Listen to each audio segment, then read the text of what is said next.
Well, by now we are becoming veterans of hurricanes. Can you hear me? Yeah.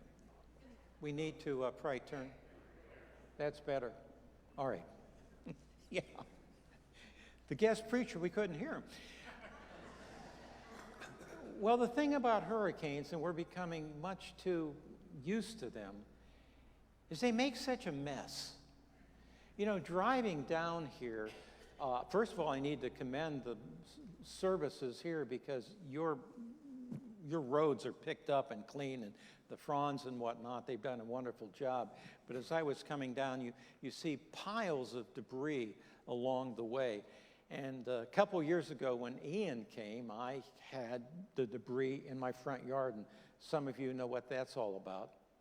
So I had a pile of debris that was about 4 feet high and about 50 feet long, and it was that way all up and down the street. It wasn't a matter of days or weeks before the debris was cleared. It was a matter of months because the services were simply overwhelmed. But finally, when they got rid of that huge pile of debris, as you can imagine, all of the grass was dead. But guess what wasn't dead? Guess what was thriving? What is it about weeds? You can't get rid of them. You kill them and they come back. And the reality is, if you have a garden, if you have a yard, if you have a farm, you are going to have weeds. And that's what this parable is about. It is called the parable of the weeds.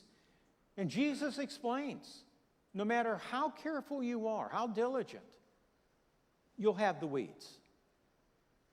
Parents, you know about this, don't you? You receive your child as a gift from God. You nurture that child. You do everything you can imagine to make that child's life positive. Go to school and you read to them. You go to the parent-teacher conference. You go to the band concert. You go to the soccer games. You do everything. And then one day, you pause and you say, where did that attitude come from?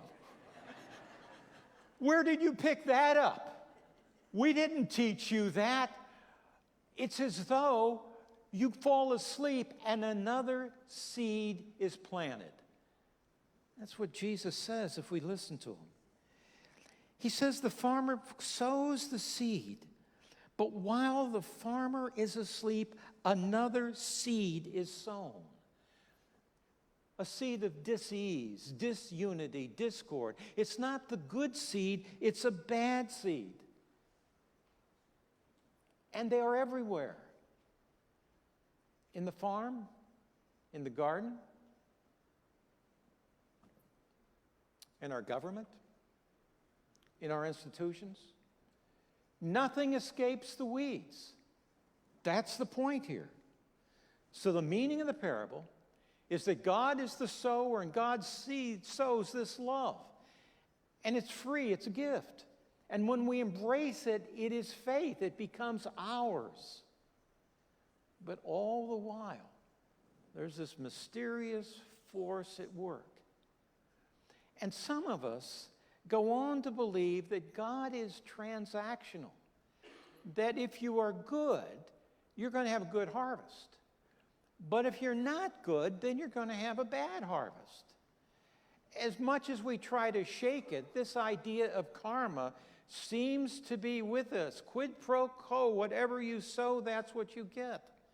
So a tsunami hits Thailand, and some people say, oh, you know why that happened? Because they relaxed their bathing suit codes on the island, and now women are wearing skimpy outfits. 3 hurricanes have hit Florida. And do you know why? I've already heard this. It's because of Disney. Yeah, Disney is giving medical benefits now to partners of gay people. So that's God's taking punishment on the state of Florida. It's just this idea that creeps into our lives. We get diabetes at 60 when you say, oh, is that because I cheated on my chemistry test when I was in high school? Your daughter-in-law's in a car accident. Is that because they don't go to church? We know better, don't we? Belonging to this church, you know better. That church doesn't teach that. You don't learn that in the Bible study. You don't hear that in the pulpit. How is it then that those ideas creep into our mind? It's as though while we were asleep, another seed is sown, and that seed is fighting for our lives. You know, farmers are practical people. This really is a parable about evil. What is the origin of evil? Where does it come from? Why we have evil in the world? Now, Jesus, in talking to first century farmers, didn't talk about, well, I want to give you an epistemological theory about evil. No, Jesus meets people where they are. It's an agrarian society. He said, well, you understand weeds, don't you? Well, that's evil. It's everywhere. You can't escape it. And you're naive if you think it can. A good seed grows with the bad seed. Now, verse 26 is an interesting verse because it explains that for the farmers, the bad seed is called zizania, Z-I-Z-A-N-I-A. Zizania is a weed that looks almost exactly like wheat, especially when it is new. The problem is that zizania has a poisonous berry. And if you eat the berry, if it gets in the bread dough, it can cause blindness.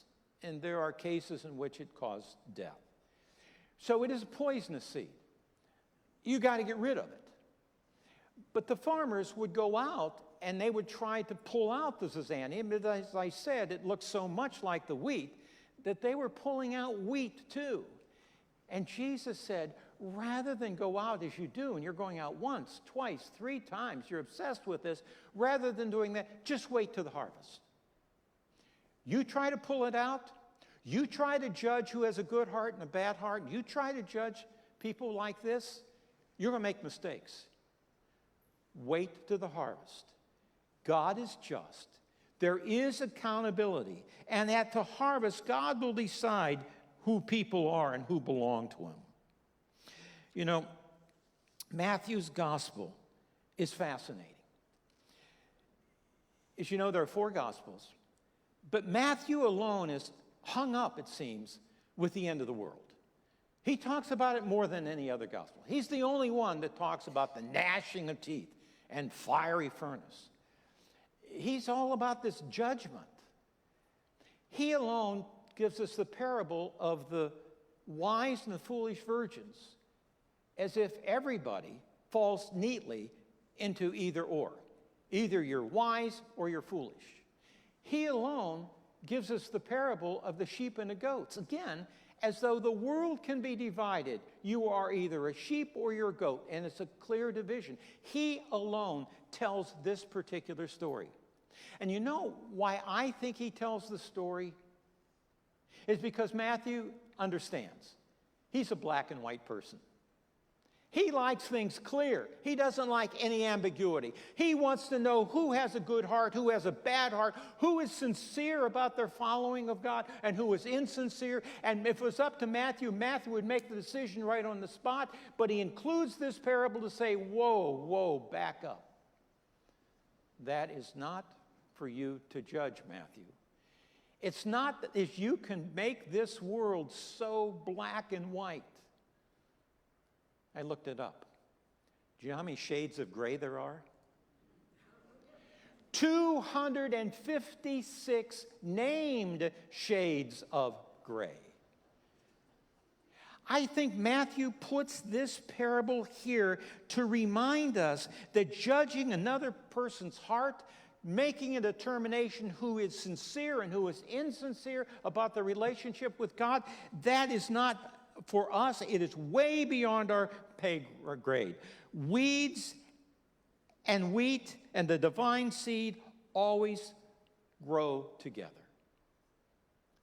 Now, after Ed called and asked me to preach, 7 weeks ago, I gave him a passage, but then I changed it because what made me change it and to preach this particular sermon was 9/11. Again, as you know, last month we commemorated that. We don't celebrate it, we commemorated it. And I thought to myself, what would have happened had Osama bin Laden read the 13th chapter of Matthew? You see, Osama bin Laden knew who was good and who was bad. Osama bin Laden knows who is a follower of God and who is not, who is right, who is wrong, who is pure, who is evil. And he just made a decision that our culture, our civilization is wrong and it needs to be destroyed because he's going to make the judgment. What would happen if Hamas were to read this passage? Would they realize that the divine seed and the bad seed always grow together? So Hamas, it's not your business to make a decision that you're going to pluck out Israel and destroy Israel. You're going to allow them to grow together, and God will be the judge. God will be there at the harvest. The 13th chapter of Matthew, I think, exists for all of these fundamentalists of all stripes,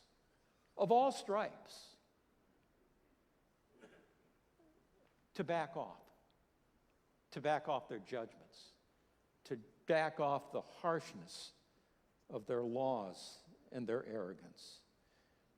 There is no culture, no religion, no institution where Jesus says the divine seed and the bad seed are not to be found.